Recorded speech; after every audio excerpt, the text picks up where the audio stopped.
오늘 이 자리에 서게 된 것은 저에게 무궁한 영광입니다. 그리고 앞으로 새로운 도전의 시작이라고 생각하고 있습니다. 우선 감사하고 정말 또 감사합니다. 우선 훌륭한 선배님들과 이 전당대회를 치르게 되어서 행복했고 또 무엇보다 영광이었습니다. 우리 나경원, 조경태, 주호영, 홍문표 의원님께 모두 감사 올리고 큰 박수 부탁드리겠습니다.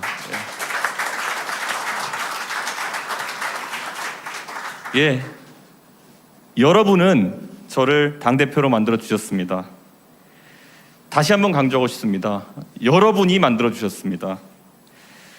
목적어가 아니라 주어에 힘을 실어서 읽었습니다. 저와 함께 이 역사에 발을 들여놓으셨고요. 우리가 지금부터 만들어 나가는 역사 속에 여러분의 지분이 있습니다. 제가 가장 강조하고 싶은 것은 공존입니다. 다른 후보께서 통합의 의미를 강조하시면서 용광로론을 말씀하신 적이 있습니다. 저는 그 말씀에 공감합니다.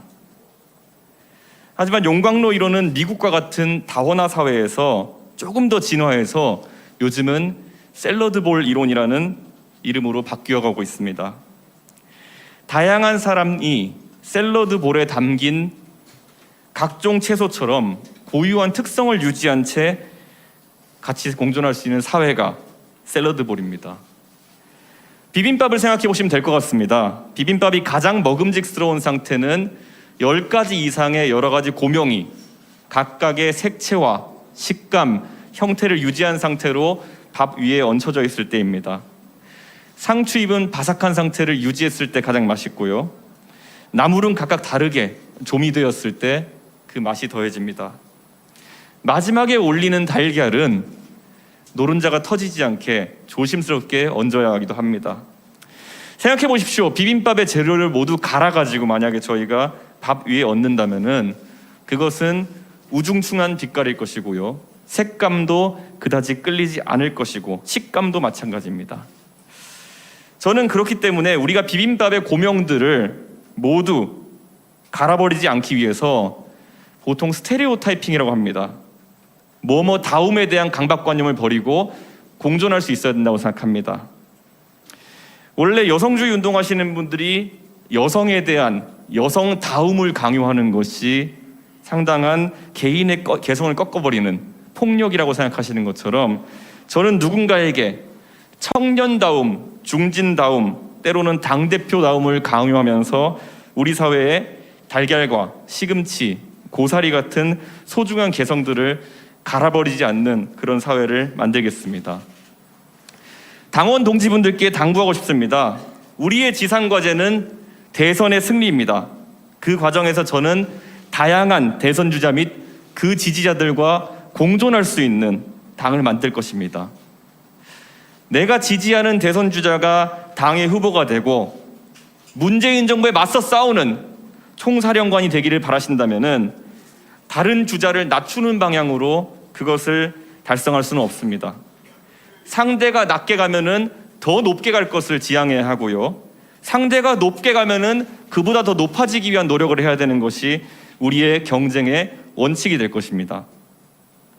이번 선거 과정에서도 저에 대한 가짜 뉴스나 원색적인 비난 등을 전 접했습니다. 근데 저는 그 누구에게도 책임을 물을 생각이 없고 어떤 분도 저에게 개인적으로 미안함을 표시하실 필요가 없습니다. 누구도 불이익이 있을지도 모른다는 생각을 안 하셔도 됩니다. 부정선거론을 믿었던 분이라 할지라도 그리고 이준석의 화교설을 믿었던 분이라 할지라도 인사는 공정할 것이고 모든 사람은 우리의 새로운 역사에 초대될 것이라고 약속드리겠습니다. 다만 오늘 2021년 6월 11일을 분수령으로 삼았으면 좋겠습니다. 이 시간 이후로 우리 사이에서 상호 간의 논리적인 비판이나 진심 어린 지적이 아닌 불필요한 욕설과 음모론, 프레임 씌우기 등의 구태로 의존하려는 사람이 만약 있다면은 그들에 대해서는 한 분 한 분이 맞서 주셨으면 좋겠습니다. 저는 다른 생각과 공존할 자신이 있고 과거에 얽매이지 않을 그런 용기가 있습니다. 앞으로 우리는 수권 세력임을 보여줘야 합니다. 젊은 사람들이 자신의 의견을 이야기하면 관대해져야 하고요. 내가 지지하지 않는 대선 후보라고 해서 맹목적으로 욕부터 하는 야만은 앞으로 용납되지 않을 것입니다. 2021년 그리고 2022년은 우리가 민주주의를 다수에 의한 독재, 견제받지 않는 위선이라는 야만으로 변질시킨 그 세력을 심판하는 해로 기억될 것입니다. 우리의 저항은 최루탄의 연기만큼이나 매운 갈라치기와 독주로 국민들에게 많은 눈물을 흘리게 했던 문재인 정부의 지난 4년을 딛고 다시 한번 민주주의의 순수함과 그리고 강력함을 확인시켜 줄 것입니다. 심판을 위해서는 변화하고 자강해서 우리가 더욱더 매력적인 정당으로 거듭나야 합니다. 제가 가장 먼저 추진할 변화는 공직 후보자 자격 시험의 구체적인 설계와 토론 배틀, 연설 대전 등을 통한 대변인단의 공개 경쟁 선발입니다. 대한민국의 5급 공무원이 되기 위해서 연줄을 쌓으려고 하고 줄을 서는 사람은 없습니다. 훌륭한 인재들이 누가 시키지 않아도 각자의 위치에서 열심히 공부하고 준비합니다. 우리 당은 앞으로 정치하고 싶은 사람이라면은 남녀노소 누구나 공정하게 경쟁할 수 있는 환경을 만들 것입니다. 6월 중으로 토론 배틀을 통해서 2명의 대변인과 2명의 상근 부대변인을 선발할 수 있도록 하겠습니다. 그 승자는 누구일지 저는 전혀 모릅니다.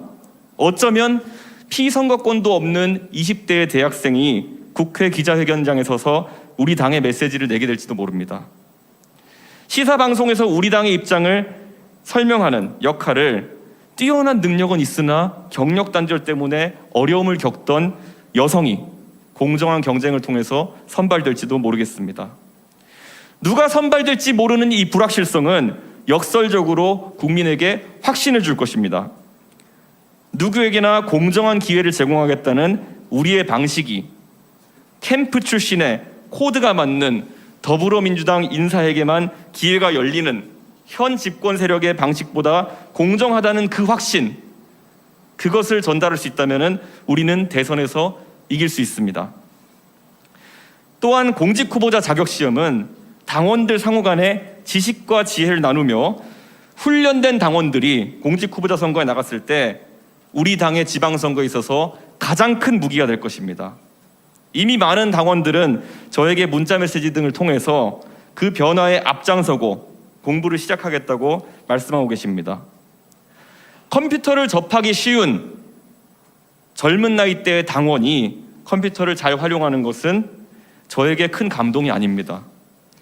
하지만 장년층의 당원이 국민에게 봉사하기 위해서 따로 시간을 내어서 공부하고 그를 통해서 능력을 획득한다면은 그것은 선거 때 명함에 쓰여 있는 어떤 이력과 경력보다도 유권자의 마음에 잔잔한 감동을 불러일으킬 수 있는 그런 평가의 기준이 될 것입니다.